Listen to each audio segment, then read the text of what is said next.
আগামী সপ্তাহের মধ্যে গাজায় যুদ্ধবিরতি কার্যকর হতে পারে বলে জানিয়েছেন মার্কিন প্রেসিডেন্ট ডোনাল্ড ট্রাম্প। শুক্রবার হোয়াইট হাউসের ওভাল অফিসে কঙ্গো রুয়ান্ডা চুক্তি উদযাপন উপলক্ষে আয়োজিত এক অনুষ্ঠানে সাংবাদিকদের প্রশ্নের জবাবে তিনি এই কথা বলেন।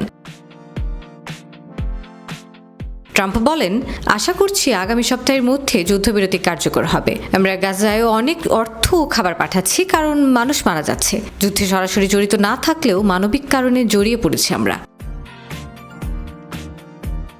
তিনি আরও বলেন, অনেক মানুষ খাবার পাচ্ছে না। সহায়তা পাঠালেও কিছু দুর্বৃত্ত তা চুরি করে বিক্রি করছে। তবে এখন একটা ভালো ব্যবস্থাপনা হয়েছে। দুঃখজনকভাবে অন্য দেশগুলো সাহায্য করছে না, শুধু আমরাই করছি, কারণ মানবিক দৃষ্টিকোণ থেকে এটা আমাদের দায়িত্ব।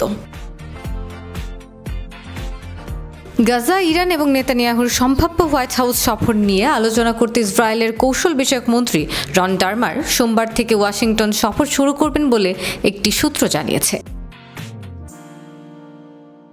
বৃহস্পতিবার ইসরায়েলের প্রধানমন্ত্রী নেতানিয়াহু বলেছেন, ইরানের সঙ্গে যুদ্ধের ফল ইসরায়েলের জন্য শান্তির নতুন সুযোগ তৈরি করেছে এবং এই সুযোগ হারানো উচিত নয়।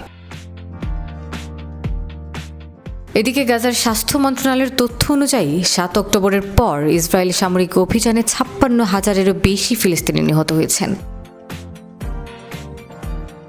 এই হামলা গাজায় চরম খাদ্য সংকট তৈরি করেছে, যা পুরো জনগণকে অভ্যন্তরীণভাবে বাস্তুচ্যুত করেছে এবং আন্তর্জাতিক আদালতগুলোতে গণহত্যা ও যুদ্ধাপরাধের অভিযোগ উত্থাপন করেছে। ইসরায়েলের এসব অভিযোগ অস্বীকার করছে।